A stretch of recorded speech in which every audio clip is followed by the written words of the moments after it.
In this episode of Nightmare Echoes, Eleazar and Margo cover the 1996 classic movie about teenage witches, The Craft, while referencing other movies such as Orphan, First Kill, and Scream. Feel free to laugh with Margo at my expense as I try to pronounce the deity these witches pray to, because I can't do it. I wanted to say that I have been loving all the downloads, and I'd like to hear from you guys and maybe learn a little bit about your horror likes. Our email is nightmareechoespod@gmail.com, and our Instagram is nightmareechoespod, so please reach out to us. Also coming up on the schedule are films such as Pan's Labyrinth, The Night of the Living Dead, Constantine, and The Devil's Backbone. So please subscribe if you don't want to miss any of those. Also, at the end of the episode, we do talk about the sequel, Craft Legacy. We recorded it at a different time, so if it doesn't sound the same, that's why. But we just had more we wanted to say. If you want to stick around for that part, please do. Enjoy the episode.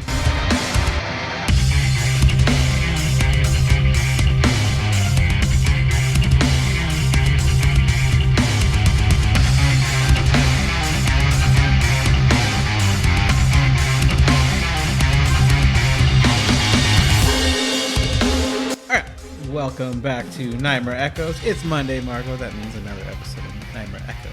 How's it going, Margo?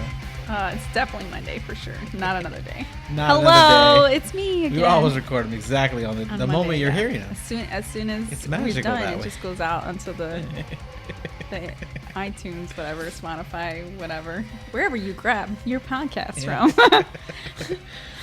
What are we covering now, Margo?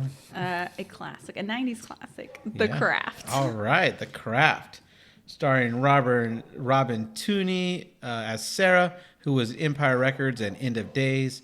Fairuza Balk as Nancy. I knew her from Return to Oz. Oh, funny. She was the little girl in Return to Oz. That was cool. Nev Campbell as Bonnie, obviously from Scream. Rachel True as Rochelle, who was in Sharknado 2, the second one. Okay, wow. That's the title. I know. I feel like I saw Sharknado 2 for some reason. I don't even think I've seen Sharknado 1. Yeah? I mean, is it important? Skeet Ulrich as Chris, who was also from Scream. Christine Taylor as Laura Lizzie from Dodgeball, The Wedding Singer, Zoolander, and Hey Dude. Saved by the Bell. She was in Saved by the Bell? Oh, no. Was she? I don't know. No. I don't think she was. You're right. It's Hey Dude, not Saved by the Bell. Yeah, it was a Hey Dude. And then... She's married to, what's his name from Zoolander? Okay. The main character. What's the guy's name? The really famous actor. We can't think of his name. Is it Ben something? Ben Stiller. Ben Stiller, yeah. It's just funny watching you try to figure it out. And then we got Breckin Meyer as Mitt, who was in Freddy's Dead, The Final Nightmare, Clueless, Rat Race, and Road Trip. Do you want to say anything spoiler-free before it starts? No. 96? Has that been long enough? 1996 classic. I think everyone knows what happens in The Craft. Okay, all right. By now. Maybe. If not, I don't think you care. But maybe. Maybe. All right, the movie opens with three witches casting a spell, and it leads into the musical opening, which is a 90s cover of a 1966 Beatles song, which is Tomorrow Never Knows. After the credits, we see... Wait, I want to pause on these All right, credits. yeah, these let's are do very 90s credits. The clouds? You have clouds, and then you have their names like appear, like the Chiron, and then it kind of like moves. It reminds me of like early PowerPoint graphics. Sure. Like, you know how all of in Star Wars they have so many swipe screens because that technology just got embedded. I feel like the like hovering PowerPoint like fonts just got embedded because it was just like they float onto the screen and then they move kind of. I was like, what? I don't know why that was a point that just stuck in the head. That's funny. funny. Okay, interesting. It makes it a movie of its time. We get our main character, Sarah, and her dad. They're on a plane. When they get to their destination, it's raining. They get a cab. It's LAX. The director said he wanted to film there because there's only two locations in LA that really look LA. That's the Hollywood sign and LAX. So they were lucky to get that. So we know where they are. Right. When they get to their house, it's this massive house. Yeah. Like 3 stories at least. Yeah, it's really, really big. But when they get inside, there's water everywhere. So it's a fixer-upper. It's a fixer-upper, yeah. What's interesting, the house, that exterior shot is a real house. Then they built an accurate set of the house on a set, but they made it very accurate to the actual house, which is interesting because you could do anything you wanted in a set. Yeah. But they're like, no, exactly like the house. Oh, funny. And then Sarah, they're unpacking, And this man shows up at her front door carrying a snake, and it scares her. He asks her if she wants the snake because he found it in her backyard. The dad comes to rescue her, chases the man out, and then she screams because the snake is still in the house. And we see the dad like kill the snake with like some kind of it's like a fire poker for fireplace, maybe. I think so. Yeah, I think that's what it is. Then we cut to the next day. We're dropping Sarah off at school. Her dad says she can wait until she gets a uniform, but she says she can't hide at home all the time. And Dad's like, why not?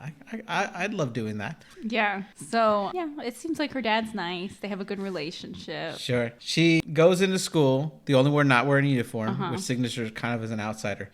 Now, while she wears this dress only one day in movie time. Okay. She wore it over a 3-month period when filming scenes. Oh, funny. She came to hate this dress. Oh, that's because it's 25% of the movie is before they move to another day. Yeah. They're introducing us to everybody. True. And so since it's 25% of the movie, at the end of filming, her last scene filming with that dress, she burned it. Oh, funny. They let her burn it because she was so tired of it. Inside the school, we see the 3 witches, which casting the spell earlier. Nancy's shirt is untucked. Bonnie's wearing a big, heavy coat. They walk by 3 boys, which are Skeet Ulrich, Breckenmeyer, who's their Chris and Mitt, and their other friend, the third one is Trey. Okay, sure. I didn't even know they had names. So, I mean, Chris, yes, but... You have to really study these films to see. Here, they say Trey twice in the movie. Oh, okay. And I'm like, oh, that one's Trey. Mitch says, scary bitch alert. And they start praying for protection because, they're mean. Nancy doesn't break eye contact with them the whole time that they're doing this. Bonnie is reading an almanac, which promises that something new will arrive. Nancy says it's her rag, but Bonnie reads on that she believes it's their 4th.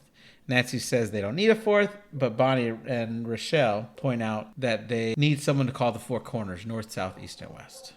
Just then, a female security guard walks by, and Nancy jokes maybe she could be the 4th because she loves a woman in uniform. In French class, the teacher is asking them about their weekend. In French, he asks, Mitt, how his weekend was? I have to laugh about this because if my French teacher did that, and mind you, I went all the way up to French 5 in high school, I'd be like, what? He goes, oh, you want to know if I got laid? Yeah, I got laid. Like he's trying to do broken French.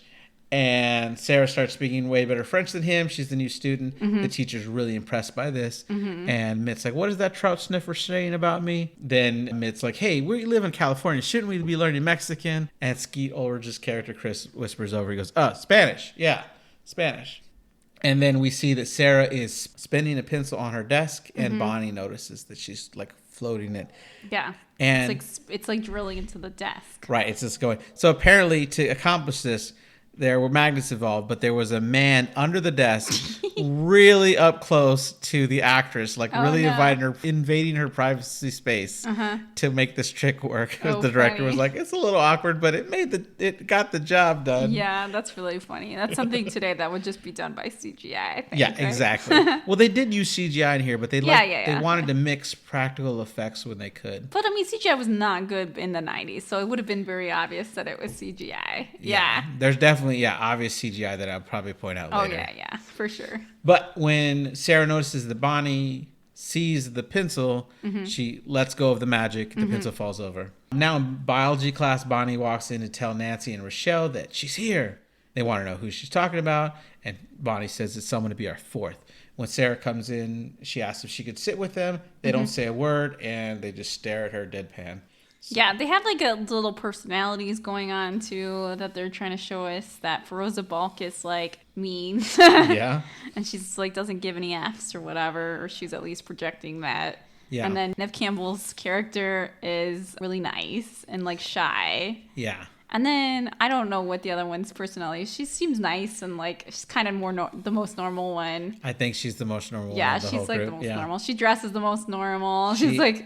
Well, it was in a deleted scene they took out, but you could see it on the DVD. They do establish she is the only black person in the whole school. Okay, yeah. So it makes her more of an outsider, an easy target for bullying. Yeah. And when the script was written, her character was not defined by racism because they didn't know she was going to be black. Yeah. Her character had an eating disorder. Okay. But when they hired her, they made it about racism, and then the actress wasn't sure that was a good move, but looking at it nowadays, she thought it's a really important message, and she's proud to have played a character that got to battle against that. Yeah. Which is pretty interesting. But they missed the opportunity to let her sit with them because, Nev Campbell's character, Bonnie, is like, oh, you can... Fariza Balk basically is like, no, and they just go along with whatever she said. Right. What's her name? Nancy, which I think was a really funny name for her. Yeah? I don't know, like, Nancy, that just seems like a nice, wholesome name. Sure.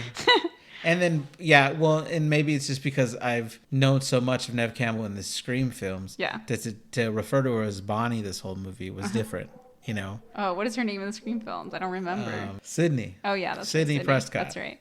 Yeah. So then at lunch, Chris shows up and apologizes for his friends because they are assholes. And Sarah has the best reply. She's like, well, you are who you hang out with. Yeah. And he instantly agrees. He's like, yeah. And he's like, wait, did you call me an asshole? Yeah. I mean, is the beginning of the movie supposed to be like showing that Sarah is like smart? Because that doesn't go anywhere. You know what I mean? Like, sure. It really doesn't go anywhere. Well, like, she knows she's good French. at French. She's like she's a really smart comeback for everybody. Yeah. But it doesn't really seem to, like, why? I don't know. I guess we're just building character. I guess we're just building character. I mean, she definitely does find Chris attractive. Yeah. She likes, she does like Chris. She says that she's... Ski Ulrich is a 90s hunk. Yeah. Yeah. Sure, so there you go. Of course. Yeah. So she says that she apologizes for the joke, says that she was just had a bad experience with the 3 girls in class. He's like, which girls? She's like, the ones behind you. She's like, don't look. And so she does this really stealthy stretch maneuver. Yeah. And looks behind him. It's a visual medium. Yeah. Nobody can see her stretch. You gotta hear it in this. Oh yeah, I did. I did it. Yeah, it's a fantasy of the or theater of the mind. Theater of the mind. And so he looks over his shoulder and he tells him, "Oh, those are the bitches of Eastwick." He tells her that Bonnie has burns all over her body, and this is why we can know that she covers herself like crazy. Mm-hmm. He says that Nancy's a real slut, but not that he has any experience in this.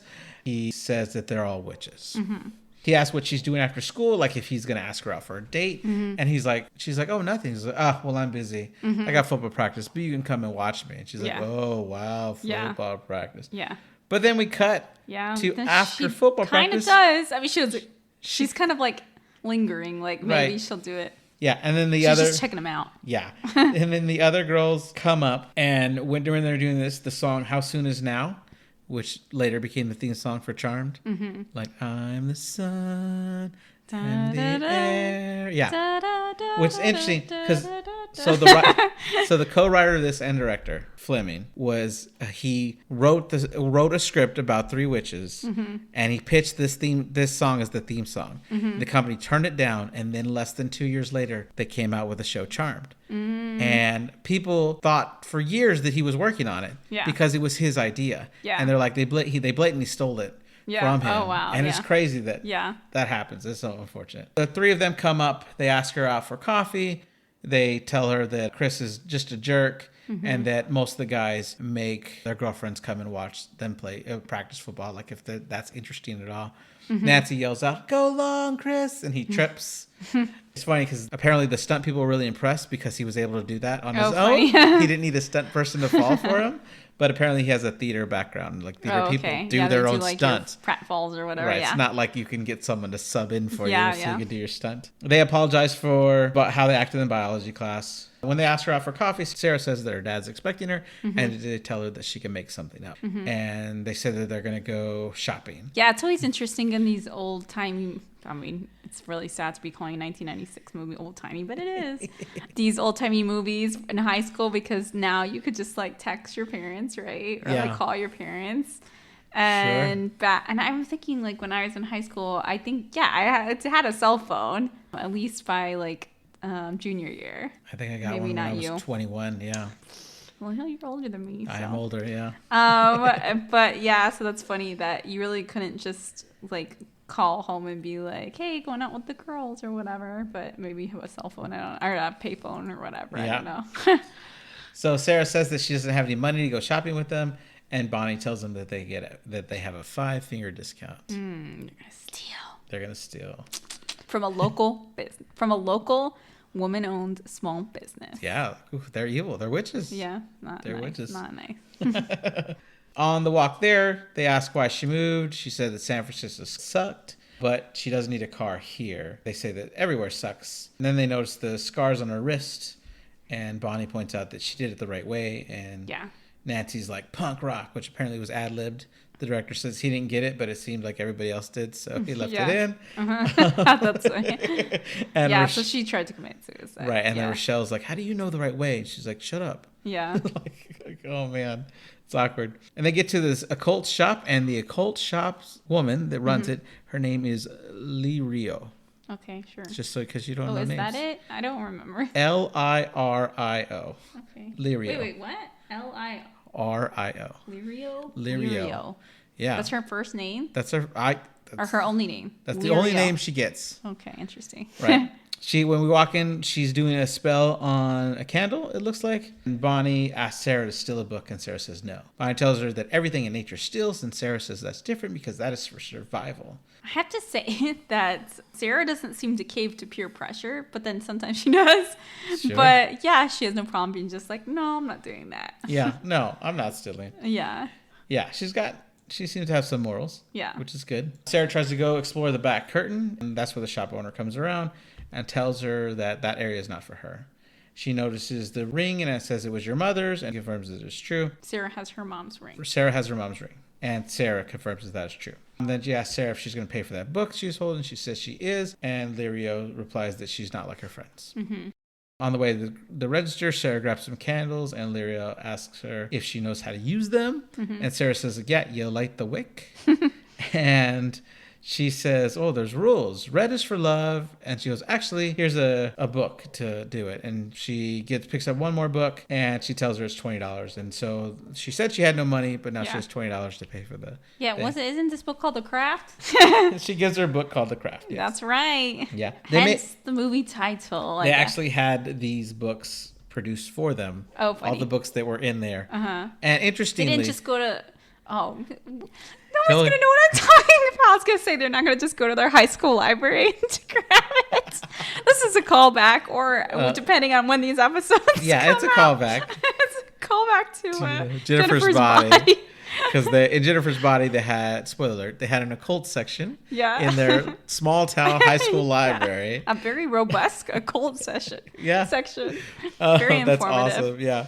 But no, the production had them produce a lot of the books. What's also interesting is that they had a witch from the biggest coven in the U.S. as an advisor to the movie. Because, according to the director, a lot of witch movies in the past had done really poorly that represented witches incorrectly. Mm-hmm. And the covens would get together and chant against the movie to wish upon them bad fortune. I see. And they didn't do well. And since they had the biggest coven on their side, this person who's a big part of this coven organized the biggest coven chant to wish good tidings on the movie, and the movie did amazing in sales. So he's like, it worked. For whatever that means to you, Director Fleming was like, it seems to have worked. Sarah says she's never been into that stuff before, and Lyra points out that maybe she's a natural witch and her power comes from within. Mm-hmm. Later, they're in a sketchy part of the city, and Sarah thinks it's time to head home. Bonnie tells her just to go straight ahead. This woman approaches Sarah begging for money to feed her baby. You can't really see a baby because it's wrapped. It's not a real baby. It's not a real baby. And the man from earlier with the snake comes up saying, hey, I know you. He's got a smaller snake in his hands this time, but he starts running after her. When she gets scared, she crosses the street. He starts coming after her, and all four witches, 3 are one side of the road, 1 on the other side, look at the man at the same time, and right then he's hit by a car. Mm-hmm. What is this? Who is this man? Like, is he just some random man who likes snakes? Seems to be a random man that likes snakes. Yeah, because he pops up twice. Like, seems to be important, but then now he's dead. And never mentioned again. Well, they say that when they run to this part in the woods where they seem to hang out, it's got like a back of a car seat there is like their only couch, and then it looks like they have a blanket already laid down, like they hang out here all the time. Yeah, they think that they killed him. They're like, we did this. I know, but why? But what's the significance of this man? He was just creepy, and so they all. He scared her. He was chasing her. So it helps them bond as a group. I guess. I just don't understand why it's the same guy twice, right? Why couldn't it have just been some creepy guy? So he could say, I know you? I don't know. Yeah, I guess. It was weird. I don't know. I was like some kind of like a forgotten plot line or something. I don't know. Yeah, I don't know. So then Rochelle is like, we have a fourth now. Maybe he will really listen to them. And Sarah wants to know who they mean. And they explain about Mano. And Mano is more than Manon. nature. Say it. I think it's Manon. Manon. Yeah, Manon, right? It's Manon. Yeah. Yeah. Well, I don't know. That's how you pronounce it. Oh, I thought the last N was silent. It is Manon. Manon. That's what I said. Yeah. Okay. All right. All right. But they explain that it's... It doesn't matter. Okay. I was like, oh my gosh. They explain that it's nature, or it's more than nature, it's everything. Sarah was like, is it like God? And Nancy's like, if God and the devil were playing football, Mano would be the stadium that they played on. It would be the sun that shone down on them. Bonnie asks if this stuff happens to Sarah a lot, and she says never like that. It's always getting messed up. Bonnie wants to know where she learned it, and Sarah says she doesn't know. And that Bonnie says, so you're a naturalist. And Sarah says it just never goes the way she wants it to. She could wish for it to rain and the pipe would burst in her room. Nancy doesn't believe her, and she's like, no, it's true. She says, I would be tired of noise, so I would ask for it to get quiet, and then I would go deaf for like 3 days. And as Nancy tells her, well, if you could do that, you should try invoking the spirit. The way Nancy describes it, it sounds like possession, but she says that he will make everything that's ever gone wrong in your life all better. And Sarah says that nothing makes anything all better. Sarah gets up to go because they're freaking her out. Nancy laughs and says Sarah is scared, and Bonnie points out that they need her. Nancy says like a hole in the head. Rochelle says that Sarah will be back. The following night, Sarah's on the roof with Chris, and he won't shut up about heads. He's talking about how the other girls have weird heads, but they're really too big, but he prefers that more than shrunken heads. And Sarah wants to know what his obsessions with heads are, and he points out that he just noticed that she has a really good one. Okay. And I guess this works for her. It works for her because they start kissing. I mean, I'd be like, ooh, no thanks. I mean, it helps that he's a 90s hunk. That's it. He's a 90s hunk. That's Yeah. it. That's the only thing he You don't have has going for him. You don't have to have like amazing wit, I guess. Then another couple there leaves, who include Laura Lizzie, who we will eventually see is on the swim team with Rochelle. But when they leave, it leaves Sarah and Chris alone. Chris invites her back to his place, but she doesn't want to go. And she asks if Chris is mad, but he says, no, he's not mad. He's okay. I get that she didn't want to go, but I think she could have worded a little better. Like, oh, I don't want to go, but, we could still hang out. But I don't think she needed to. No?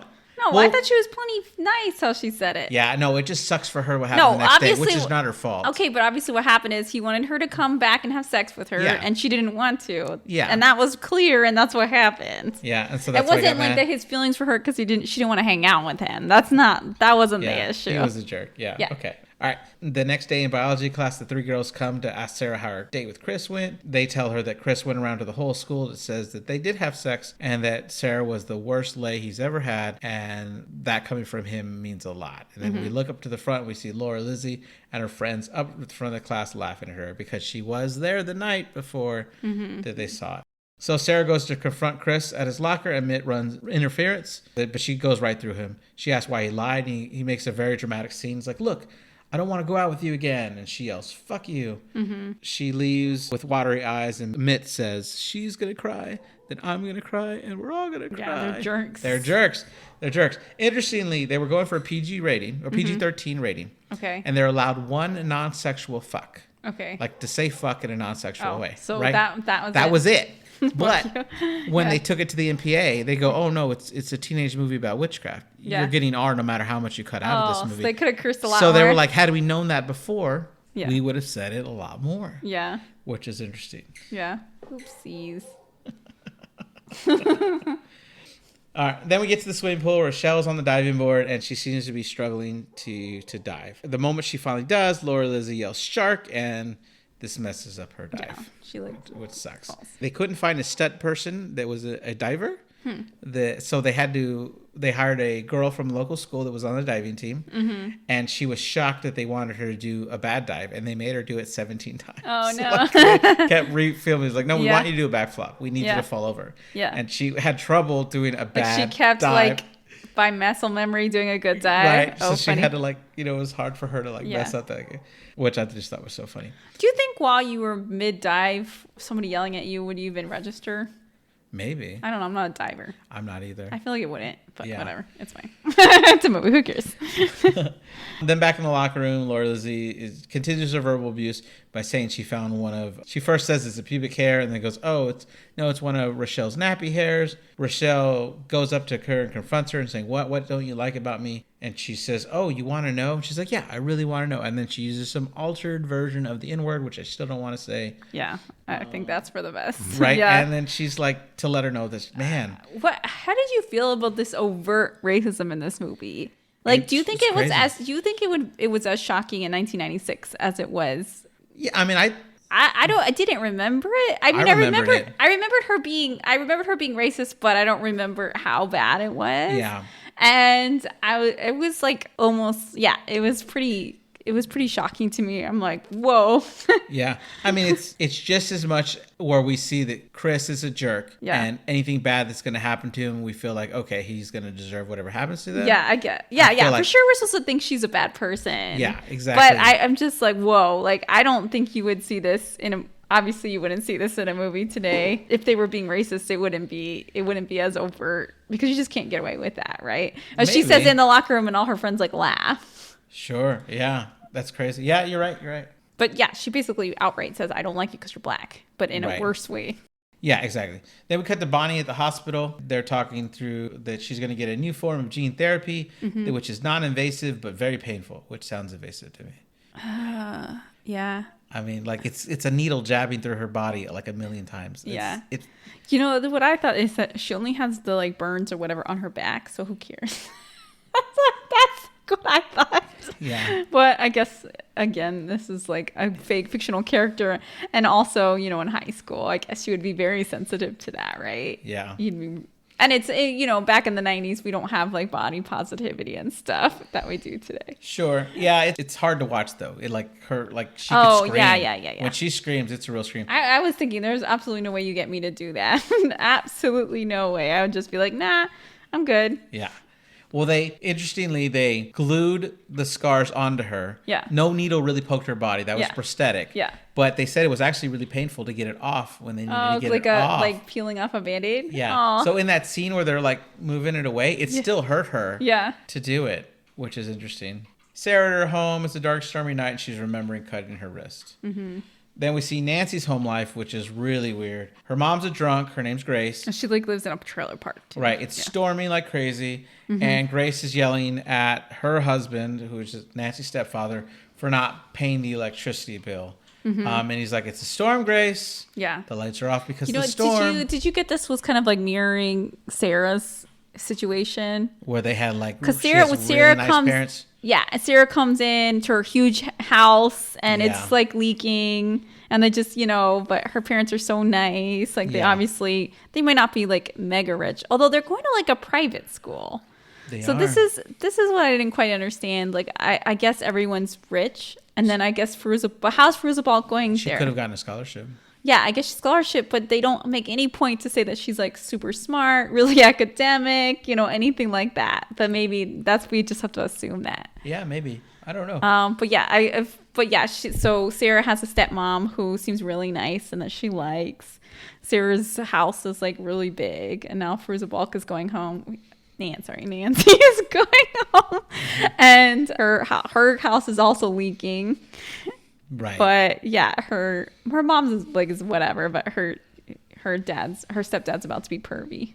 You were about to get to that? Yeah, sure. Well, her mom definitely drinks all the time, though. Yeah, right.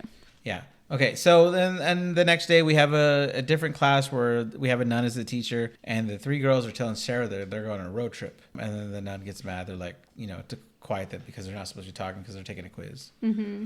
Then we get to the scene where they're on the bus. The three kids on the bus that were right in front of them were apparently the director's nieces and nephews or something like that. Yeah. Which is pretty cool. He's like, they didn't get it because they knew me. They really auditioned hard for this role. Like, yeah, bullshit. And then we get the classic line that was on the trailers when they get off the bus, and the bus driver tells them to watch out for those weirdos. And Nancy replies, "We are the weirdos, mister." Yeah. I think that this scene really cemented the style in this movie, which I think still looks good. It still holds up. Yeah.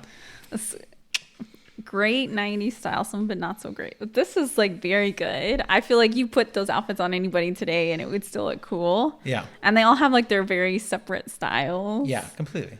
So yeah, so you have like Nancy, who's like very goth kind of looking. Yeah.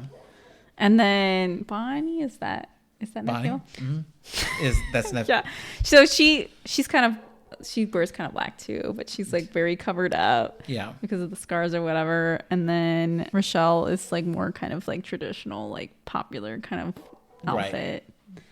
And then I don't know what Sarah's style is. I guess just traditional like 90s, like kind of cool girl 90s style. But anyway, yeah, I just thought the outfits were really cool in this movie. Yeah, no, it was good. Yeah. Interesting about that is that they kept getting comments from like after the dailies that maybe they're too goth, maybe they're too makeup, like maybe like make it prettier. And so I think Nev Campbell was quoted as saying, the more powerful they got, the shorter their skirts got. Yeah, that's funny. Like yeah. And I know that they're more confident in themselves at that point, so that's what it's trying to show. Yeah. But it's an interesting way to put it. Yeah. That it was really like influences, like we want to make sure that people know they're pretty girls. Yeah. Which is, it's pretty funny. That's always funny. So this scene, the ceremony scene, they used real, ceremonies that they, consulted their coven representative to make sure that they are doing it right. And it was one take. And the director's like, up until the point where she stabs the knife into the ground, they go from one character hold the knife to one character hold the knife, and it's all in one take. I forgot something funny is that they show up, and this is after they're doing the knife step into scene where they're like, what is it? I trust you or something. What is it? Yeah, I'd rather come into the circle, trust or die. Or I don't remember. What is it? It's better that you should rush upon this blade than enter the circle with fear in your heart. There you go. How do you enter? Yeah. With perfect love and perfect trust. And then they remove the knife. Yeah. So this is a side story. This is not what I was gonna say. I got sidetracked. Okay. So I read these books when I was a kid by L.J. Smith. When every probably a lot of girls my age know who I'm talking about. I know who. But they wrote. Oh, did you read L.J. Smith? I read the Forbidden trilogy. Oh, funny. So anyway, she wrote books called The Circle about witches or whatever. Okay. And these are like quote unquote real witches, like they have magic powers or whatever. But anyway, they do this like ceremony where they hold the knife and then you have to walk into the knife. So it's like even more than just standing there. Yeah. And my friend in middle school, I think it's middle school and not high school. Was it high school? No, middle school. She wanted us to do it, and I would not do it. I'm like, no, I don't trust you not to back up. It wasn't that I thought she was gonna stab me, but like, I guess I trust the timing of it. Yeah. But I'm like, how fast do you think a kitchen knife is gonna pierce you? You know what I mean? But I would not do it. I get it. I mean, I wouldn't do it either. Okay, but that's not what I was gonna say. What I was gonna say is when I saw the next scene where they have all this whole setup, they have like all this crap. They have like a wine decanter, like candles, like all kinds of crap and paraphernalia. I'm like, how did they get that? They've been stealing it. No, like how did they transport it? Because I remembered them having these tiny little purses when they got off the bus. I rewound twice until I realized that Rochelle was carrying a backpack, and I'm like, they made poor Rochelle carry all the stuff with them. That's not cool, man. Oh, man. Well, maybe it was a bag of plenty. Like from D&D, where you could fit more and more and more in there. I think the answer is magic. I don't think that was it. I think just made Rochelle carry everything. I think that's true. There's a scene later where there's the big final battle, and Sarah is facing the three witches, and right front and center is Nancy. Slightly off to the left is Bonnie, and then way in the background is Rochelle. Poor Rochelle. Oh, she's there too. It's interesting because Rochelle's actress pointed out that they often left her off of the posters. They left her off of she was barely in the trailer. They had to remind her, hey, she's in the movie too. And she was the only one that didn't get invited to the big award ceremonies at the end of the year, which really because sucks. She's black, probably. Is that what they think? That's what they think, but it just really sucks that it's unfortunate. That's a bummer. Yeah. Yeah. They all cut. They poke their fingers.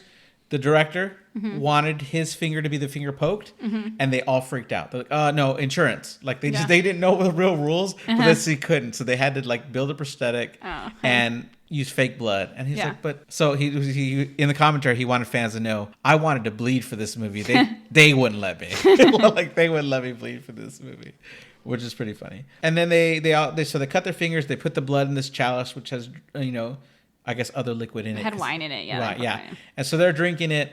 They filmed the scene a lot of times, but only one take did it dribble out on Nancy's face. Oh my gosh, because when I was watching that, I'm like, there's nothing in that cup. I can tell there's nothing in that cup when they're drinking out of it. And then, but then the end, I was like, well, I guess there was, because Nancy has something spilling out. So there must have been something there. in the I cup. think there was wine in it, or but some maybe kind of just liquid. when she but maybe just when she drank out of it. Well, according to the director, they were all drinking. Oh, so and they then actually did drink she out of it. accidentally spilled it that one take. And they just thought it looked so authentic and sold it that they kept it. Oh, funny. So they really were there something There in was it? something in the cup. Okay, it looked empty. I mean, that wouldn't work in COVID days where they're all drinking out of the same cup. Yeah, you can't drink out of the same cup. That's not COVID compliant. I guess you'd wipe the glass cup with so they all alcohol hear swabs. So yeah. So when they're all wishing for the things they want. Rochelle wants to not hate people, even racist bleach blonde bitches. Mm-hmm. Sarah asks to love herself more and allow others to love her, and then she adds a picture of Chris Hooker into the circle. Which I'm like, why, girl? I know. I didn't get it. He's obviously a jerk. He told everybody a lie. Yeah. And she still likes him. Yeah. That was crazy. And the movie does nothing to make it seem like he has some kind of hidden depth to him either. No. So like, I'm like, why? I don't get it. She wasn't into it for revenge because no, that not would at make all. sense. She like wanted him to like her. She did, yeah. Bonnie asked for the power to be beautiful outside as well as in, and I was yelling at the screen, done, you're Nev Campbell. Yeah. Hello. Like, you're already beautiful. I don't know what you're talking about. Yeah. Just like I like almost always comment on these quote geek character, or not, she's not a geek, but these outcast girl characters. I'm like, there's absolutely no effing way that Nev Campbell would be an outcast in high school, at that least no to one boys. noticed her. Right. Yeah. Like, who would be asking her out? Unless she was like a real mean, like, okay, like Nancy. Sure. So, but yeah, there's absolutely no way. But whatever, okay. Sure. And then Nancy asked for all the power of Mano. Mm-hmm. And Sarah asks, is that all? And they end by saying, blessed be. Mm-hmm. And then this crap ton of butterflies came out. Mm-hmm. They had like the actors just looking up and they CGI'd all the butterflies. Mm-hmm. But what's interesting is after this ritual, a real butterfly flew in and freaked the crew out like, it's working. Which is hilarious. Then the next day in French class, Chris can't stop looking at Sarah. And the teacher's getting after him he keeps turning around because they might be having a quiz or something. They're like, I think it's working. They're walking to chapel. Chris comes up. He wants to talk to them, and then he runs back. Mm-hmm. He tries to give this lame excuse, which is sort of an apology, where he's like, when you're a guy, and I am, people expect things. And it's really annoying. And she asks, well, did you tell your friends? And he's like, tell your friends what? That you're a lying sack of shit. Mm-hmm. And she's like, no, but I will tomorrow. I'll start telling them the truth tomorrow. I'm like, why? They're right there. Tell them today. I don't know. But he asked if he could sit next to her during mass, which is interesting. They had really hard time finding a church that would allow them to film a movie about witchcraft. Witches. Yeah. And so the director said, you have to really find that church that's down on their luck, desperate enough to let you film a movie about witchcraft in their church because they need more money. Yeah, I'm like, oh, that's awkward. Yeah. Walking into there, they can't stop laughing. Sarah asks Chris to hold her books and then asks her to hold Bonnie's as well because they're so heavy. Then they hang their purses above his head and Mitt's like, hey, Chris, will you hold my jock for me? It's kind of heavy. And then he follows by saying, what are you, a Stepford boy? Which was a Breckenmeyer ad-lib line. You know what Stepford Wives is, right? Yeah. Yeah, okay. So I looked up. I knew the 2004 version. I knew there was a book. Mm-hmm. But I didn't realize it was a 1975 movie. Yeah. That was followed up by a 1980 movie, a 1987 movie, and a 1996 movie. We had Revenge of Stepford Wives, The Stepford Children, and The Stepford Husbands. Mm. I didn't know about all that. I didn't know all that. Yeah, I knew about the original one and the remake. So Sarah tells him to sit, and he sits down immediately. And she tells him to pay attention to church. And Rochelle's excited across the way. She's in another set of pews. She's excited that the spell's working, but Nancy seems really annoyed. Yeah. Then we get the sleepover scene. Wheel of Fortune is playing on the TV. And Sarah and Bonnie are trying to throw popcorn in each other's mouth. And Rochelle's laughing because they're 2 feet away from each other and they can't get it. Mm-hmm. Nancy sits on Rochelle as she's lying down, and she tells her to get off her. Rochelle sarcastically says that Nancy is light as, you're light as a feather. And then would finish that during space travel. That's what she says. And then Sarah asks if she's ever played light as a feather, stiff as a board. And they don't know what she's talking about, so they tell Rochelle to lie down. And they said, we all stick our fingers under. And Nancy's like, underwear? like they all giggle about that. It's funny. The director said this is something his sister and her friends played as they were kids all the time. Is this a girl? Did you do this with your friends? I never did this. No, I saw it in a movie called The Gate. And they the kid hovered and then they couldn't get him back down. It was all freaking out. We definitely did this with my friend group. Did it work? No, it did not work. So the director. I've heard it. Okay, what are you gonna say? Oh no, what were you saying? I'll say I heard that it can work if you have enough people. Right. Yeah. That's what the director said. It magically seemed to work if you have enough people, but of course when you let go, the person doesn't stay there floating. Well, it's just because you have so many people carrying the weight. That it becomes light work. Yeah, which is interesting. Yeah. So Rochelle's now on the ground and they're walking through the steps of how to do the game. Sarah says they have to pay attention more. When Sarah says that you have to mention that she's made of air, Bonnie asks if it's her whole body or just her head. And Rochelle calls Bonnie a cow. They start chanting, it starts working. Rochelle rises in the air. They all remove her fingers and she just floats there, but she doesn't think it's working.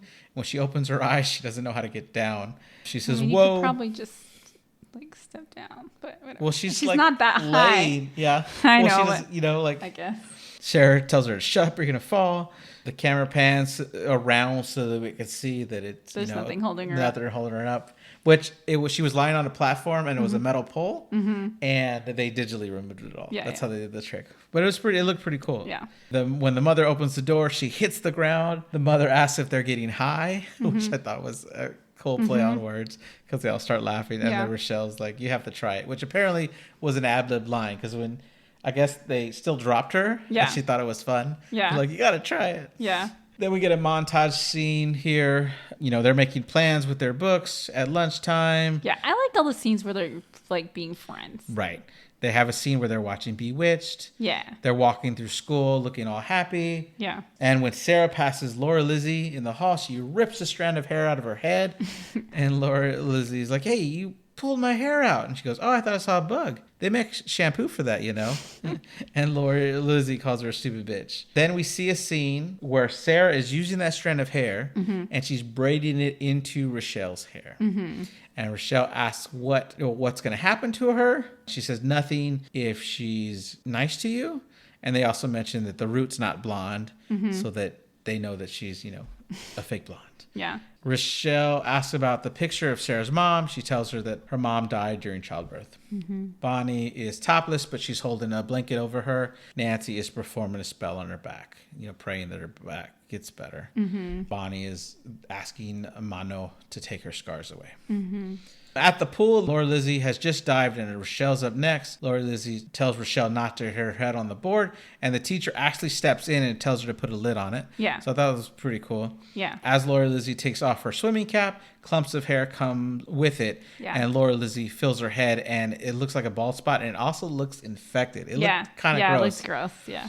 When Laura Lizzie is no longer able to distract her, Rochelle steps up and does an amazing dive. Perfect dive, yeah. And the teacher's just impressed. Yeah. Back at the hospital, the doctor's ready to see the results of the test, and she's telling her, don't worry if it didn't work this time. We're probably going to have to do multiple passes, but the scar tissue just seems to be coming off as she wipes it away. And she has beautiful skin underneath. I thought this is going to be a case study that really throws off their data. That's what I thought too. Yeah. That's not fair to their case study. All these people are going to get tortured because it worked on one person. Just one person. We had amazing results and it probably doesn't even work. You know what I mean? Yeah.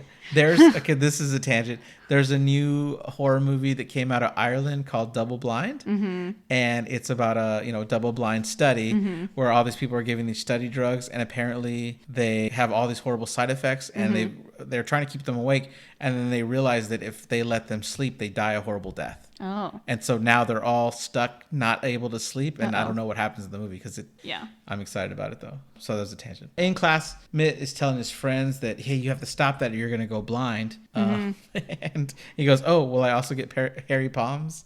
And the director claims, I don't know what those jokes are about, but everybody else thought they were funny.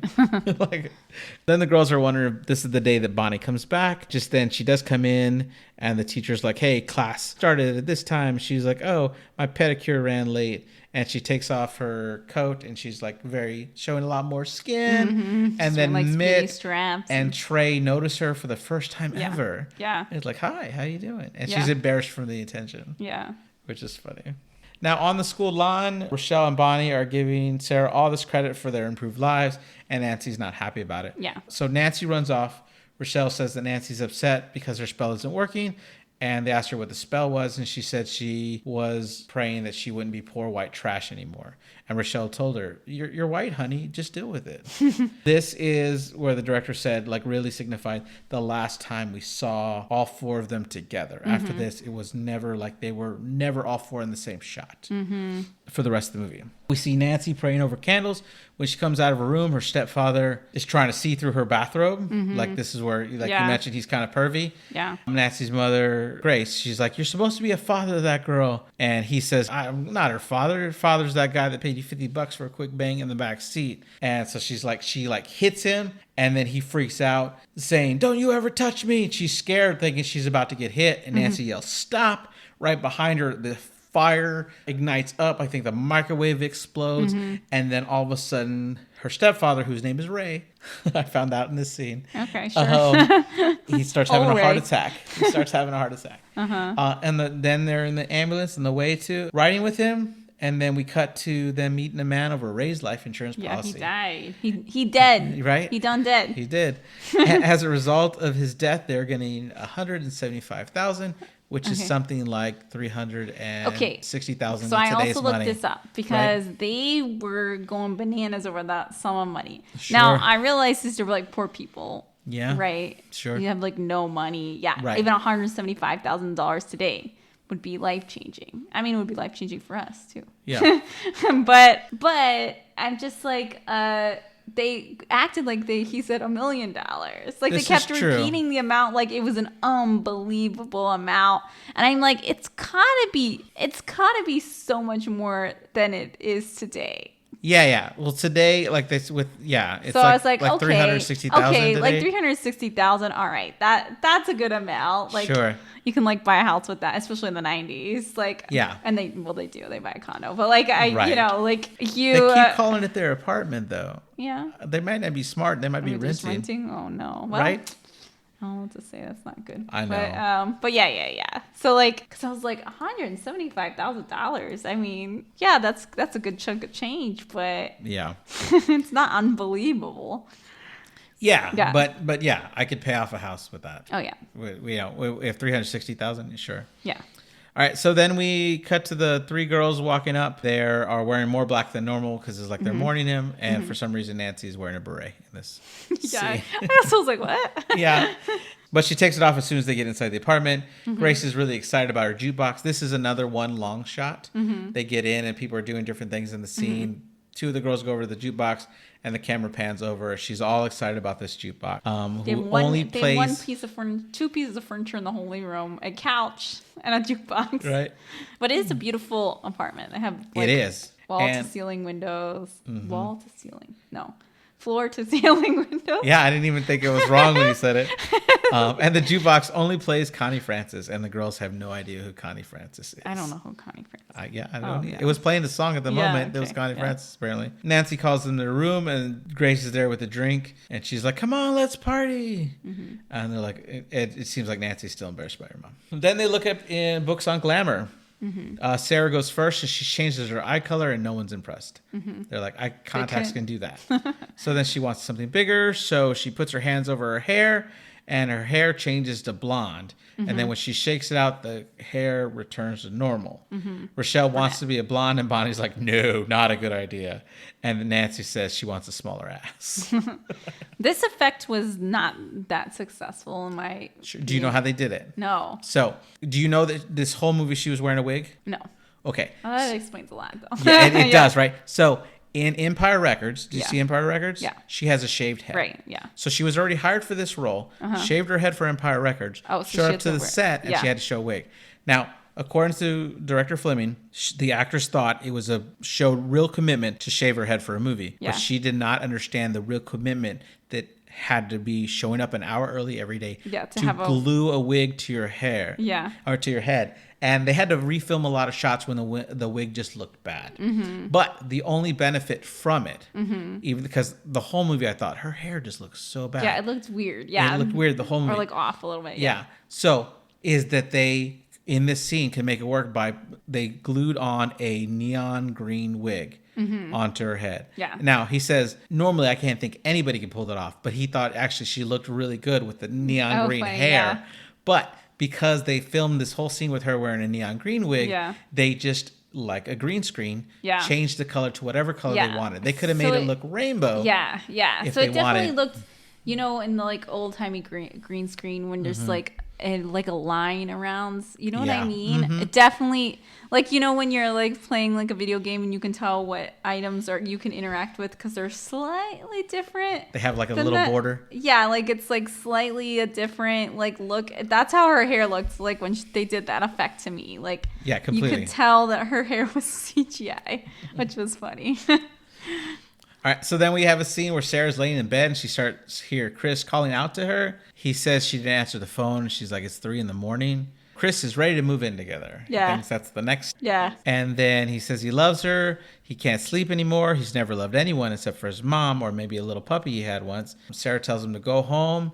And she goes back inside and Chris is yelling, I can't eat. I can't sleep. And he doesn't understand it. I almost feel sorry for him. And then I remember he's a jerk. Yeah. Sarah's dad comes out and is like, can I help you? Yeah. He's like, oh. Then we were at the magic shop and Sarah is asking Lero how to undo a love spell. And she says, once you open a floodgate, how do you undo it? It must run its course. Nancy jumps in and says that just let Chris suffer. Lero says that it's not up to Nancy to judge suffering. Bonnie wants to know when Lero will let them in the back, and Sarah asks if all the missing kids from the neighborhood are hiding back there. Then she asks if black magic is back there, and Lero tells her that true magic is black nor white. It's only good and bad hearts of the witch which keeps its balance its own. Lero asks if they understand, and Bonnie says no, and then they all laugh. Lyra continues saying that whatever they send out to the world will be returned times 3. Rochelle said they didn't read that in any book, but Lyra tells them it's in all faiths, in many cultures. Do unto others as you would have them do unto you. Nancy then wants to buy a book, Invoking the Spirit, and Lyra tries to warn her against it, but Nancy says she's a big girl and she has $25, and Nancy's very proud that now she has money. Yeah. Dark Secret by Matthew Street plays while they all go to the beach. And they're all carrying animals. Rochelle carries a fish. I wrote notes on this later because she wants to be good at the swim team. Just like she wants to be able to be herself. She wants to be. Okay. Bonnie carries a butterfly because she wants to be beautiful. Transform into a beautiful butterfly. I'm trying to remember why Sarah carries a bird. Who knows? She wants to fly. Yeah. I wrote it later. It's to represent. Oh, the bird is to represent her lovebird for. Oh, it's a her lovebird. Yeah, for her desire for Chris. And then Nancy carries a snake, which is symbolic of rebirth, transformation, and immortality. Nancy wanted a better life for herself and her mother, as well as power and leadership for herself. Cool. Thank you for letting me look that up. They make a magic circle on the sand and rocks with candles. I was like, how much candles can these people so many candles carry? Yeah, they got a lot of candles. They pack them all in Rochelle's backpack. They say, Rochelle, carry all these candles. Sarah tells how she used to dream of snakes and bugs, and when she opened her eyes, they would still be there. Nancy replies that snake is very powerful and should be respected. Yeah, she was saying that was right before she killed herself. That was like one of her darkest times, that she was having those visions. Okay. That comes into play later. Sure, Pretty much everyone probably already knows. Then in the ritual, they call the corners. Nancy's east, Bonnie is south, Rochelle is west, and Sarah is north. A storm starts as they invoke the spirit, and Nancy is struck by lightning. Okay. Now, during this scene, the director said that they asked a person that worked at the beach, how far up the beach do we need to be for our set to be safe? And he pointed 25 meters up or something. This is where you should be. But the waves kept getting closer. And as they were doing the spell, filming the scenes, they said bigger and bigger waves are coming. When they stopped filming the scenes, the waves died down. And it would keep doing it. And they were the cast was freaking out by this. Yeah. And at one point, when they're really getting into the scene, they're getting really far in. A big enough wave came and washed away the whole set. Oh, wow. And they had to rebuild it to do it again a little higher up, and they were trying to do it. Uh-huh. He also said that the rocks that they film by are in like every movie ever. He's like, had I realized that, I was like, oh, that'd be pretty to film next to. Had he realized that, he would not have chosen that site. That's funny. The next morning, Nancy's seen walking on water, coming back to the beach. She says that she still feels Minot running through her veins. Then they hear sirens, and they go and they see several beach sharks, and Nancy says it's a gift meant for her. Mm-hmm. The sharks were all plastic. The director wanted to know no real sharks were harmed in the making of this movie. Later, Nancy is driving, and Sarah's complaining about how Chris doesn't stop. She goes on complaining about how Bonnie is a narcissist, but Bonnie says that she spent a lot of her life seen as a monster, and now she's having a good time. And basically, she's saying that Bonnie and Rochelle were nice, and now they're not nice anymore. Sure. Yeah. Nancy asks what color the light is, and they say it's red. She changes it to green, and she does this for several lights. Mm-hmm. Sarah says the whole threefold karma thing. Nancy accuses her of trying to win over the other two to her side. Mm-hmm. Sarah says it's that Nancy's just being paranoid, and Nancy yells that she's not paranoid, and then Bonnie and Rochelle laugh and call her paranoid. Nancy says that Sarah can leave the group if she wants, and she says it's not like that. And Sarah says one of these times it's not going to be green, and Nancy decides to run a red light to prove that she isn't scared. And Rochelle and Bonnie are having the time of their lives. Yeah. This scene is based on a real life event from the director. Oh, really? He said he was in a car with a guy that was predicting when the lights were going to go green really well. Oh, yeah? And he's like, one of these days it's not going to be green. And the driver looked at him annoyed, and that's when he hit a car. Because he made a comment, the guy turned, stopped paying attention to the road, and he hit a car. And the director's head went into the windshield, and he had to get stitches. Wow. So he's like, it was a big moment in his life, and he needed to include it in the film. Yeah. Except it turned out fine for them. Yeah, it turned out fine for them, right? Just swerved around. In the locker room, we see Laura Lizzie. Her hair is continuing to fall out. She doesn't understand what she's done to deserve this. Mm-hmm. She's such a wonderful person. Right? So she's crying. Her friends come over to comfort her. Rochelle's watching, and her friend goes to get something to help her. When she runs off, Rochelle looks to the left, and if you're looking in the mirror, her reflection looks the wrong way. Like she turns to the left, the reflection should turn to the right, but it doesn't. It also turns left. Did you notice this? No, I didn't notice this. The director said no one notices this effect. I always remember seeing this effect. Oh, that's funny. But he said they made it too subtle, and people don't remember it happening. Yeah, I didn't. I mean, I just watched it today. I don't remember that. That's awesome. I was like, how could people not notice? That's good to know. Wait, wait. You said that's that scene when they were on the lawn or whatever was the last time they were all together. Is this to show that the coven's like fracturing or what? It was, but it's not true because they're all together again after her dad dies. Well, and also they're doing their spell. They're just not in the same shot together. Is that it? But it's not correct because they were definitely in the same shot together. I was wrong. They're definitely in the shot together. I thought you said the director said the director said that like this was like the last time you saw them together, but they're definitely when they go to visit her in her apartment. No, you don't. I don't know. No, maybe they're not all in the same shot together at this point. It must be the shot. They're all in the same room. They're just not all in the same shot together. Yeah, that must be it. Okay, sorry. No, you're good. I got us off track. Yeah, it's okay. So Sarah's on the phone with Chris, and he says that she looks like she needs someone to talk to. She asks how he could see what she looks like when they're on the phone. This reminds me of Scream when, it's like Drew Barrymore's character, who they're like, I want to see who I'm looking at, like when they're on the phone. But it's Skeet Ulrich that says that, it's supposed to be him in Scream that's doing this. Yeah. Which I thought was funny. Chris goes on to see that he saw her earlier, and he doesn't even know why he has to see her, but she finally agrees to go to dinner with him the following night. On that night, she's telling him about the group and how they're all turning their backs on her. And Chris is claiming to understand, but he doesn't really understand much. When she says that she doesn't understand what he's saying, he immediately agrees with her and says he has no idea what he's talking about. Yeah. She asks if they were supposed to go to a restaurant, and he says no. Yeah. She tries to still being a jerk. That's all I want to say. He's still being like he's in this like love spell, or like I guess you would say he's just obsessed with her. He's not really in love with her, but he's still being a jerk. Yeah. She tries to explain to him that what he's feeling isn't real, but he says he doesn't have time to think. He tries to give her a back rub, but she doesn't want it. She asks to be taken home. She gets out of the car and she says she'll walk, and then he tackles her to the ground, gets on top of her. It's like he's trying to rape her right there. Yeah. Scorn by Portishead plays while he's trying to take his pants off and he's pinning her arms. Yeah. She quickly knees him in the balls and she runs away. Yeah, she escapes. While he screams her name. She makes it to Rochelle's house. She's telling the group about the story of what happened, that he had this blank look in his eyes. Nancy looks more freaked out than Sarah does and wants to know where he would be. And Nancy realizes they're a party, and Rochelle confirms that the party's at Trey's house. And this is like, oh, that's the third boy's name, is Trey. I looked it up. He is. Well, Sarah asks Nancy not to go, but Nancy says she wants to play. At the party, Nancy walks in to many disgusted looks. The gossip starts to spread. Mitt says to Trey, she's here, you're here, we're all here.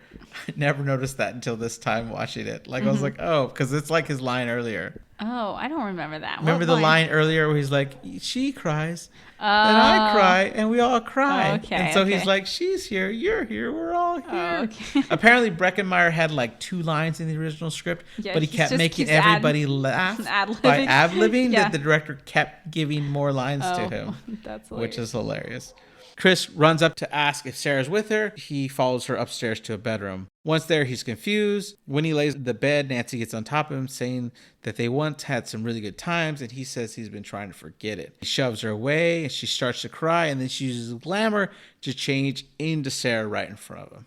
So, do you get this, that Nancy likes him too? Well, they had a relationship beforehand. Yeah, I'm just like, why? Why do y'all like this guy? I don't know. Just because he's a 90s heartthrob? I'm just like, ugh. That could be it. No. Oh, he looks really stoned in this scene. I mean, I know he's under a spell, but he does look stoned. So once she puts on the glamour, I don't know if it's the spell that makes him just believe it's instantly Sarah, but all of a sudden he believes it's real, even though he sees knew. her and he's like, and the spell works. I guess. I don't know. Yeah. So then they start making out passionately. Then the other 3 arrive. Rochelle says they shouldn't be there, but Bonnie replies neither should Nancy. Inside, Laura Lizzie actually wants to talk to Rochelle, asks her how things are going, and we see a pretty obvious wig that she's wearing, and she looks extremely sad. When the real Sarah walks into the room, Chris is on top, and he sees Sarah. He looks back, and he's been kissing Nancy. He freaks out. He jumps off the bed and proclaims that Nancy's a witch. Nancy laughs, and he's like, they were right, and she replies, they usually are. Nancy tells Chris that Sarah is a witch as well, but he doesn't want to believe it. Nancy goes on to tell him that she is there to help him forget about her, and Sarah's trying to make Nancy leave, but Nancy says he has to pay. When Chris tells Nancy that she's just jealous, Nancy stands up. She stands really fast and starts screaming that he doesn't even exist to her. She continues to list reasons why he's evil while she's hovering towards him. We can see that it freaks him out, and he slowly is backing away. Nancy says he treats all women like whores when he's the whore. Chris says that he's sorry, and Nancy goes even crazier. Oh, he's sorry. He's sorry. He's sorry. She starts shaking her head frantically. Then the windows are blown open, and Nancy's power, as Sarah screams no, Chris is thrown out of the window. He hits the ground, and he's killed. Do you think that drop would kill you necessarily? It was the second story drop? I don't know. I don't know. Maybe if he landed You wrong. need to go limp. You need to go limp. Right. So, but if you hit your head first. You need to go limp. Yeah, right. If you hit, no, it's easier said than done. Just if you see the ground coming, it's hard not to go get limp, stiff. and somebody might catch you because free dummy. The Flash. That's like Jack Handy joke. Oh, From it's like Impulse from Smallville. It's like if you ever fall off the Empire State Building or something like that, go limp and somebody might catch you because, hey, free dummy. Oh my God. Anyway, wow. but yeah, I guess it might. It depends on how you land. If you hit your head, I guess it depends on how you land. Ooh, I guess you could try to land on your feet. You're gonna break your foot. What movie's that? The Orphan, first kill. That we see her stepdad or her adopted father fall off, and the way his neck just hits the ground and snaps a certain way. Yikes. It's like, oh. Yeah. I don't Oh, believe anyway. Sarah's explaining to her dad that she didn't want to get him to get hurt. She explains that she liked him. Why, She girl? liked Why? him. And he was a good guy underneath. I don't think he was. I didn't see any evidence of that. The dad tries to comfort her when he tries to put his hand on her shoulder. Don't touch me. Everything I touch turns to shit.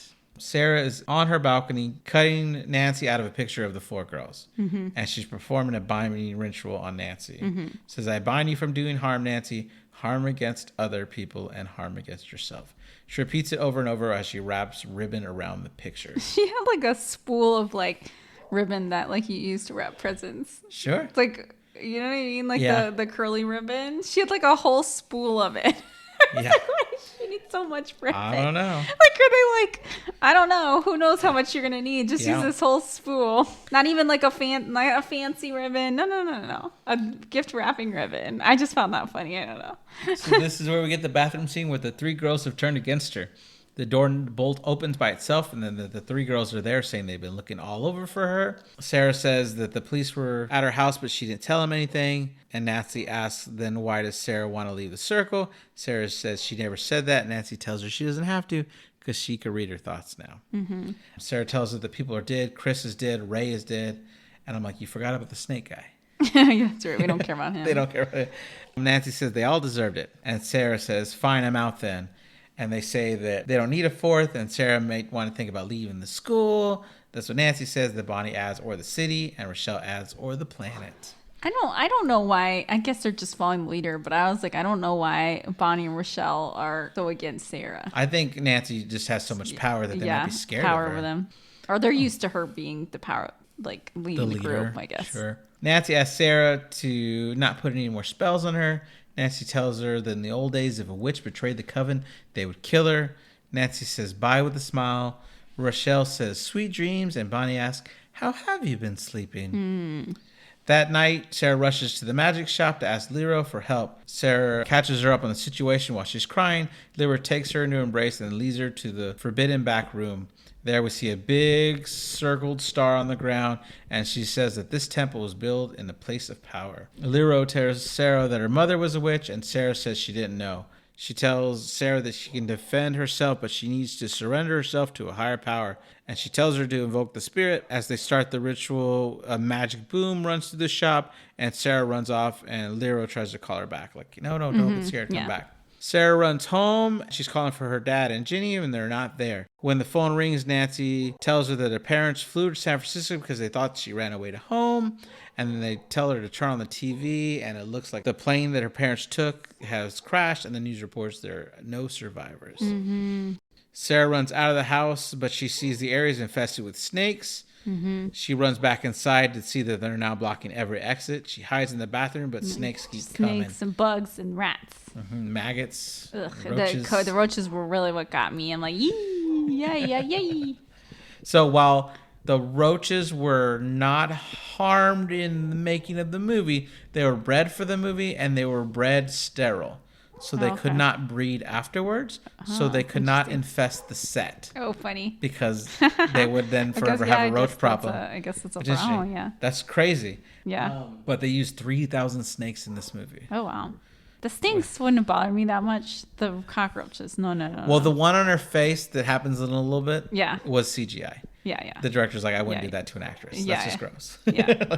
Sarah yells, stop it. And then Nancy shows up and is like, gotcha. And starts laughing. And Nancy says, if I was ever as pathetic as you are, I would have killed myself ages ago. You should get on with it. Yeah. So this is like the visions she was having before she was turning colors. Mm-hmm.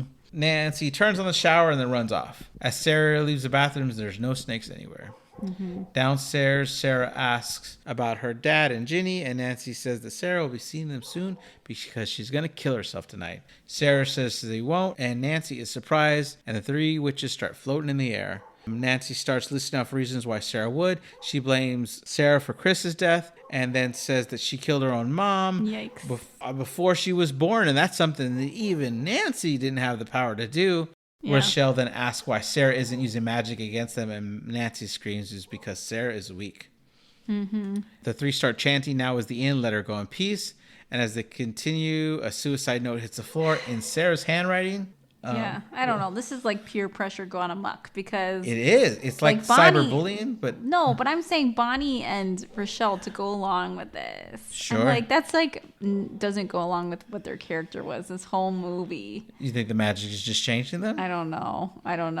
Or they don't really think it's gonna go that far. I don't know. They're just going along with They're it. asking her to kill herself. Yeah. Then- I also don't know why they're mad at her. I just for leaving the coven or whatever. But Yeah. I don't know. know. After you guys implanted like nightmares into her. Yeah, that's crazy. Oh. Nancy uses the opportunity to say, hey, look at your wrist. When she pulls them up to look, she slices the knife against both wrists. Sarah says it's not real, and then Nancy's like, then why are you still bleeding? And blood drips onto the suicide note.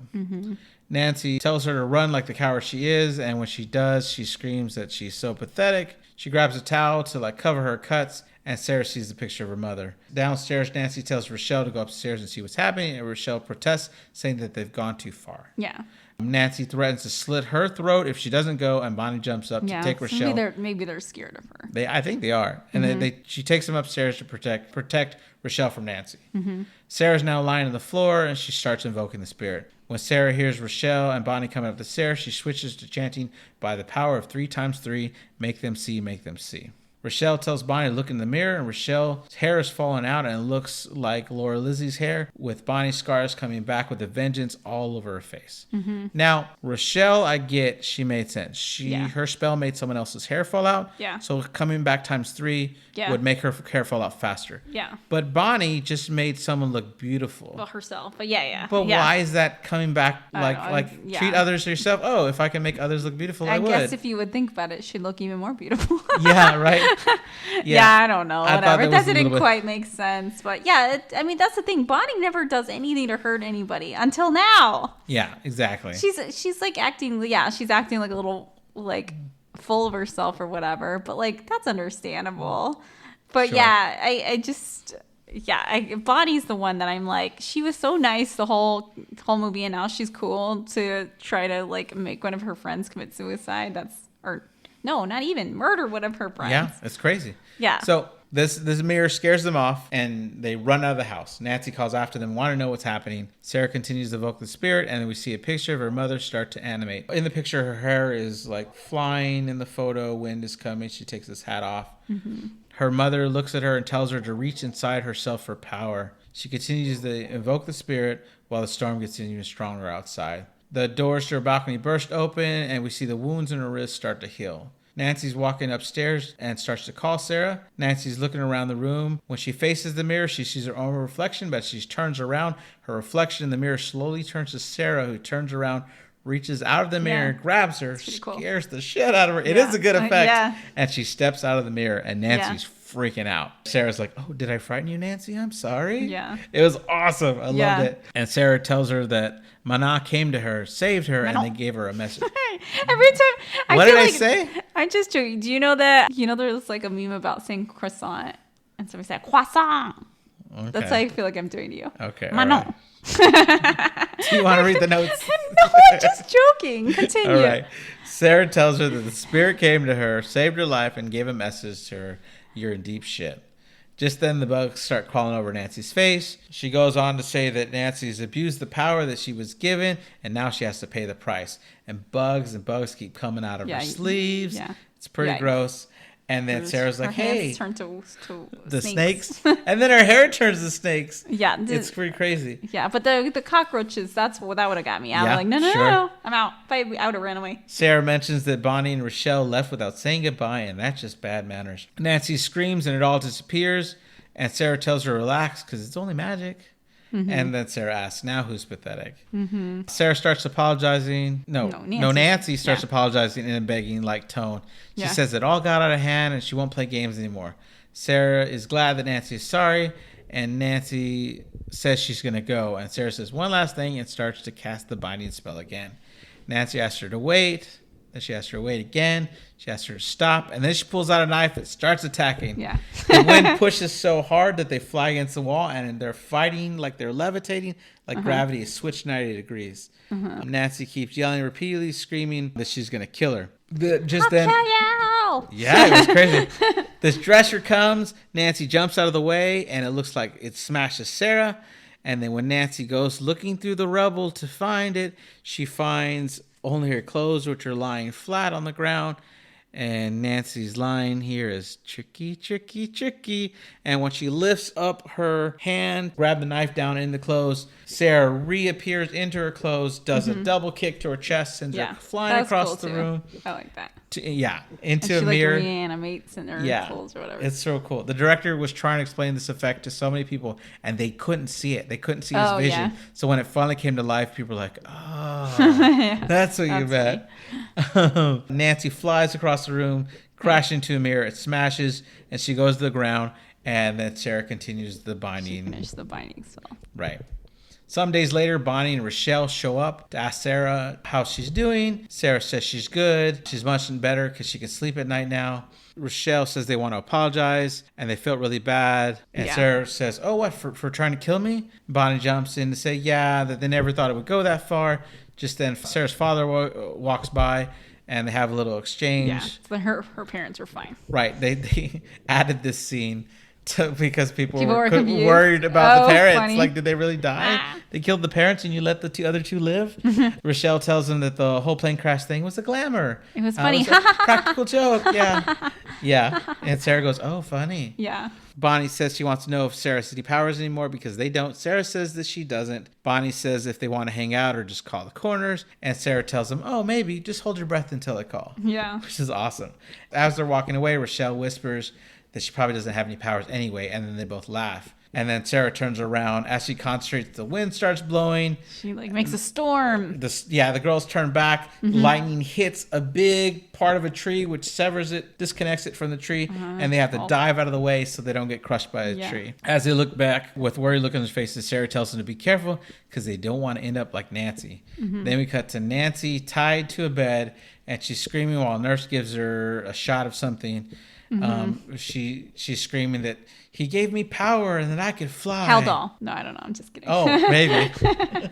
And we also see that she's got all these cuts in her face. Yeah. And the credits roll, and I Have the Touch by Heather Nova plays. The end. The font on the end credits was funny. Was it good? It was kind of very stylized, like end credit font, very like 90s witchy. That was funny. Oh man. The end. So wow. So the technical advisor they had, her name was Pat Devon, and she was a high priestess and a public information officer in the Covenant of Goddesses and the elder priestess of the Dinak feminist separatist tradition. Okay. She had this long title. What a classic. The Craft. I loved it. It was good. You know, like, this movie does something that modern day movies don't do, which is like, it's kind of nothing happens a lot of the movie. You know what I mean? Okay. They're like, it's kind of slow, but I don't feel like I wasn't bored by it. Yeah. I mean, I guess if you wanted to summarize it really quickly, you could say new girl joins the school, new girl finds friends. Yeah. Together they become witches. Yeah. They do spells. Some of the spells go too far. Yeah. Witches break apart, try to kill each other. One overtakes the others, and the movie ends. Yeah. So, I guess, Yeah. But I wasn't, it didn't feel. But I liked it. Boring, so, like, the scenes where they're not really doing much, but, like, hanging out. And sometimes they're doing, like, some magic spells. And I liked it. I like that they're just, like, hanging out and being friends. Sure. It makes it sadder at the end when they, like, turn on her. She's, she's at a new school. I guess she probably feels like an outsider a little bit. She finds these friends. The part that I think does not work is the quote-unquote male love interest, who's not even really, like, a love interest. Because I'm, like, the whole time, I'm like, why, girl? Yeah. Like, I understand at first why she's flirting with him because he's, like I said, a 90s hunk, okay? Right. But then immediately after he lies and says that she slept with him, why does she care about him anymore? He didn't do it. It's just, it must have happened off screen because at no point is he saying anything sweet to her that I'm like, oh, yeah, maybe he's a nice guy. He likes her head. Yeah, I guess you said everyone else has, like, a pinhead, but you have a nice head. Like, what a compliment. Right. Maybe he looked past her fake wig, her, like, really bad hair. Yeah, maybe that's what it was. Yeah. All right. Thank you, Margo, for joining us again. Listeners, if you want to continue listening, please like and subscribe. We have new episodes every Monday. If you want to find us on Instagram, we're at Nightmare Echoes Pod. If you want to email us, we're at nightmareechoespod@gmail.com. We also have a Reddit page. All right. Thank you for listening. Bye.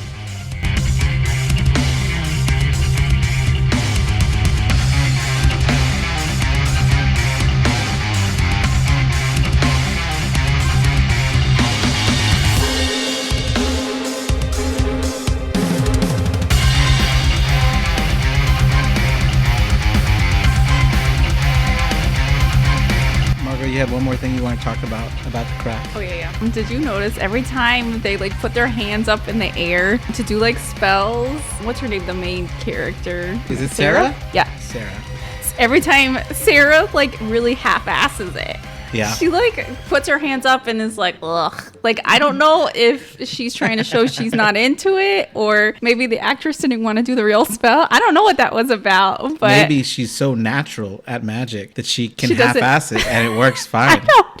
But I noticed that like everybody's like really getting into it and she's just like, whatever. I did want to talk a little bit about the sequel because I bought it on Blu-ray, which I should have rented it because it was that bad, I felt. But it's got David Duchovny in it, which I loved. Oh. And who is the main villain? Frozabulk. Yeah, I'm bad at her Nancy. name. Yeah, so she has a 3-second cameo at the very end, and it was roped in. So this is the same story. They rebooted it. They had a girl show up to a town with her mother. Her mother remarried, so she has a new stepdad who's trying to be a caring guy, but his rules are a little weird for her. But she finds a new witch coven. They take her in, and there's a part where they have a falling out, so it's like them against her. But what the big change is here, a lot of the same points happen. There's a boy she likes. The boy kills himself this time, but then it turns out it was actually her stepfather because he's a warlock in charge of a male coven who couldn't stand that one of his followers was becoming more feminine because he was becoming friends with this girl coven and through their spells liking the things that they like. So he has him killed, which is insane. So at the end, the group has to come back together and try to overpower David Duchovny's character, who's the leader of this other warlock group. They filmed this. They went out to screenings and people were mad that they just rebooted the story. They had nothing to do with the original. So they added a scene partway through for no reason at all. Our main character is looking through her mom's files and she finds an adoption record. And it didn't feel like it fit in the movie at all. Like, where's this scene coming from? She's just looking through them. She's like, Mom, explain this to me. And her mom has this crying, emotional scene. Her mom's played by Michelle Monaghan. She's from the Mission Impossible movies. Oh, yeah. She has this, like, she cries. She's like, you're my best friend's child, but my best friend could not take care of you, so I promised that I would always take care of you and I would raise you like you're my own, and I feel like I had that you never had a clue that you were not my own child. That's not cool. Right? Well, so they did this so that at the very end of the movie, after the credits, she goes to visit her real mom, and her real mom is Nancy from the original movie, and she gets a 3-second cameo there at the end. They're just tying it in. That was their attempt to tie it in to be like, look, it is a sequel, and they changed the movie name The Craft to The Craft Legacy, since they brought one legacy character in for 3 seconds. Boy. So I just wanted to talk about that. Thanks for listening. Mission accomplished, I guess. Right? Yeah, I know. All right.